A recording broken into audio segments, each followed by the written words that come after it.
Listen well, my friend, for not every treasure that rises from deep water is meant to be carried home, and not every burden wrapped in sorrow is a punishment. Sometimes the greatest danger arrives wearing the face of unexpected fortune. Sometimes the heaviest curse is hidden inside a gift that every hungry heart has been praying to receive. If you stay with this story until its end, you will discover that the strongest hands are not always the ones that break chains. Often, they are the hands that refuse to hold what does not belong to them. Welcome once more to our gathering of old stories, where every tale carries a seed of wisdom, every shadow hides a lesson, and every ending reminds us that truth, though patient, never loses its way.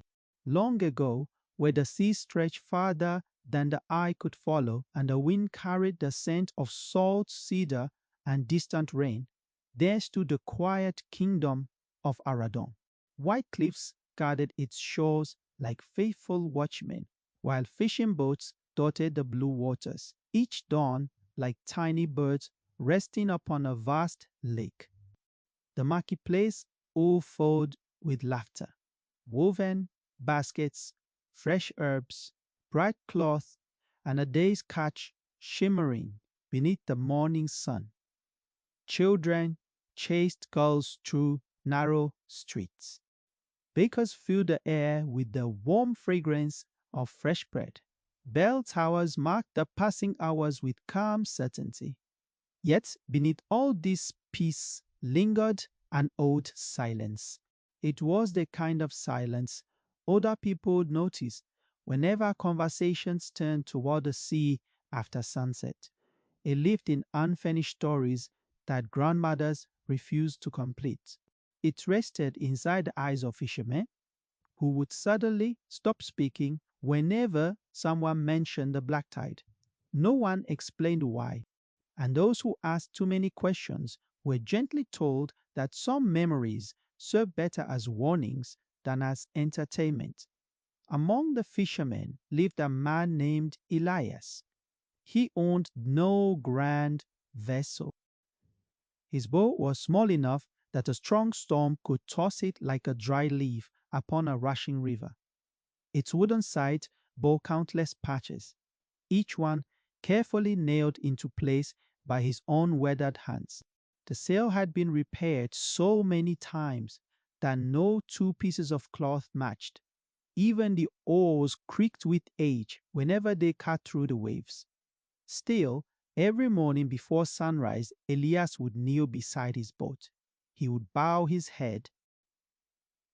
He would whisper a quiet prayer, not for riches, not for power, only for honest work, safe waters, and enough fish to feed his wife Miriam and their young daughter Anna. Then he would rise, smile toward the coming dawn, and push his little boat into the waiting sea. Many admired him without saying so. Others pitied him. There goes poor Elias. Merchants would murmur while arranging their stores. The sea gives little to a man whose nets are older than his daughter. But Elias never answered such remarks. His peace was worth more than defending his pride. Whatever he earned, he shared. If another fisherman returned empty handed because a storm had ruined his catch, Elias quietly left a basket outside the man's door before sunrise. When the widow Hannah struggled through harsh winters, she always found smoked fish hanging beneath her porch roof, though no one ever saw who delivered it. Children who wandered hungry near the docks somehow always crossed paths with Elias carrying one loaf of bread more than his own family required. His kindness traveled farther than his boat ever could. Yet, kindness, like a lantern on a windy night, often shines brightest because darkness surrounds it. Each evening, just before the sun disappeared beyond the western horizon, an old lighthouse keeper named Thomas climbed the stone stairs to light the great beacon overlooking Aradon's harbor. His beard had turned as white as sea foam, and years of watching waves had taught him to notice small things others ignored. He noticed birds, he noticed tides, he noticed silence. Several times that autumn, he stood upon the lighthouse balcony and frowned toward the northern waters. The gulls refused to fly there, not one. Even on calm mornings, when fish swarmed beneath the surface, the birds circled everywhere, except a narrow strip of sea that looked no different from the rest. Strange, Thomas whispered to himself. Days passed. The pattern remained. One evening, he spoke to several fishermen gathered around a fire. The birds avoid those waters. The men shrugged. Perhaps there are no fish. There are always fish. Then perhaps they know something we don't. The younger fisherman laughed politely. Old men, they said, often found mysteries inside ordinary things. Thomas fell silent, but his heart did not. Far beyond the harbor, beneath waters untouched by sunlight, something ancient rested where no anchor had fallen for generations.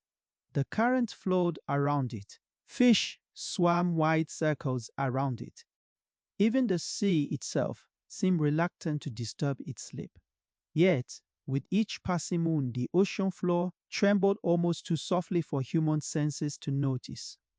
Almost one cold morning, Elias prepared for another day's labor. The wind was gentle. The sky was soft gray clouds that promised neither storm nor clear weather. Miriam wrapped fresh bread inside a cloth and placed it into his basket. You have been rowing farther lately, she said quietly. The fish move with the seasons. She touched his hand. So do dangers, he smiled gently. I will return before dark. Little Anna hurried from their cottage, carrying a small carved wooden fish she had shaped herself from driftwood. For good luck, she said proudly. Elias laughed softly. I think your prayers are stronger than this little carving. She placed it firmly into his palm. Take both. He kissed her forehead. I shall. The little carving remained tied beside his nets as the boat drifted beyond the harbor. Morning passed peacefully. The nets came up nearly empty. Again and again, the sea seemed unusually generous with silence, but miserly with fish. By midday, the sun had climbed high, and Elias realized he had drifted farther north than he intended. The water looked ordinary blue, calm, almost inviting. Yet something felt strangely still. No gulls cried overhead, no dolphins surfaced nearby. Even the steady whisper of waves against the hull seemed somehow distant, as though the sea itself were listening. Elias paused. His fingers rested upon the little wooden fish Anna had carved. For reasons he could not explain, he whispered another prayer, not out of fear, out of caution. Then he cast his largest net. It sank slowly, deeper than expected, far deeper. He frowned. The rope continued slipping through his hands long after it should have reached the seabed. Finally, it stopped. Not with the gentle resistance of fish, not with the scrape of rock. It stopped with a heavy stillness that sent a faint shiver through the rope itself. Elias pulled. Nothing. He wrapped the rope around the wooden cleat and leaned with all his strength. Still nothing. Then, without warning, the weight pulled back. Just once, not violently, deliberately, as though something below had awakened. Noticed that someone above was calling it toward the light. Elias froze. The sea around his boat remained perfectly calm. Too calm. Single ripples spread outward in a wide circle, though no wind touched the water. He looked across the horizon. There were no other boats, no birds, no sound except his own breathing. Then, from somewhere beneath the deep, there came a faint metallic ringing. One clear note, like an ancient bell, struck far below the waves. It echoed through the water, then vanished. Gripped the rope more tightly, unaware that high upon the distant lighthouse cliffs, old Thomas had suddenly turned pale as he watched the northern sea darken in a perfect circle no wider than a village well, while hidden beneath the surface where no living eye had looked for centuries, something wrapped in rusted chains had begun its slow journey toward the world above. The rope grew heavier with every pull, until Elias could scarcely keep his footing in the little boat. His hands burned and his shoulders trembled. Yet he would not let go at last. The sea broke open with a deep sigh, and a great iron chest rose from the dark water. Thick chains clung to it like seaweed, and strange markings, worn by centuries beneath the waves, covered its surface. There was no gold shining through its cracks, no jewels sparkled in the sunlight. Instead, the chest seemed to swallow the light around it. Even the breeze fell silent. Let's remember that the old stories told by fishermen around winter fires. If the sea keeps something hidden for 100 years, they would say, it is because mankind was never meant to claim it. His heart urged him to cut the rope. His hunger urged him to keep pulling. Before he could decide, lock snapped open with a sharp crack. Side lay a golden crown, its jewels still bright despite the passing ages. Resting beneath it was a faded scroll sealed with black wax. As Elias reached for the scroll, an icy wind swept across the water, though the sky remained clear. With trembling hands, he broke the seal. The faded words read, "Whoever lifts the crown from its prison shall carry the curse of the last king until another chooses truth above treasure." No sooner had he finished reading than the sea began to churn. Dark clouds gathered with unnatural speed, and waves rose where moments before the water had been calm. The golden crown seemed almost alive, gleaming with a beauty that tempted the eye while filling the heart with dread. Far away from the lighthouse, old Thomas saw the storm forming over a single patch of sea, while the rest of the horizon remained peaceful. He whispered a prayer. The curse has awakened, and he hurried down the winding stone steps, knowing that before another sunrise, the people of Aradon would face a darkness they had believed was buried forever. Elias stared at the crown, but he did not touch it. Instead, he wrapped the scroll once more and closed the chest as tightly as he could. "Riches that arrive with fear cannot be blessings," he whispered. Gathering every ounce of strength, he turned his little boat toward the harbor, while the storm chased him from behind. When he reached the shore, the townspeople ran to help him, for they had seen the strange clouds gathering only above the northern sea. Old Thomas pushed through the crowd, his face solemn. After reading the ancient scroll, he lifted his eyes and said, "This curse has waited many generations for a heart that loves truth more than treasure." Word spread quickly, and even the king came to the harbor. Some urged Elias to keep the crown, believing its gold would make the kingdom prosperous. Others begged him to throw it back into the sea at once. Elias listened to every voice, yet he answered with quiet humility, "What is gained by greed will always cost more than it gives." The old lighthouse keeper nodded.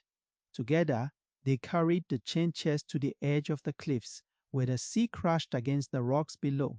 The village priest offered a prayer for wisdom and mercy, and the people bowed their heads. When the prayer ended, Elias pushed the chest into the deep. The waves swallowed it, the dark clouds broke apart, and for the first time that day, warm sunlight touched the water. The gulls returned, circling overhead as if they had been waiting for that very moment. From that season onward, the fishermen found the sea generous once again. Nets filled with silver fish, widows no longer feared empty tables, and children laughed along the shore without hearing whispers of the black tide. The king honored Elias, but the humble fisherman asked for no reward beyond peace for his family and his neighbors. And so the people remembered three lasting truths. The first truth is this: not every shining gift is meant to be accepted. The second truth is this: a humble and honest heart can break chains that strength and riches never could. The third truth is this: when a whole community chooses truth over greed, even the oldest darkness loses its power. Even today, the elders of Aradon point toward the northern sea. When evening falls, they tell their grandchildren that somewhere beneath those quiet waters rests an empty chest and a forgotten crown, never to tempt another soul. The waves still whisper against the cliffs, but they no longer carry the sound of a curse. They carry only the reminder that light returns to those who walk in wisdom. But may its lesson remain with you whenever fortune comes wrapped in mystery. And may your heart always choose what is right over what merely glitters.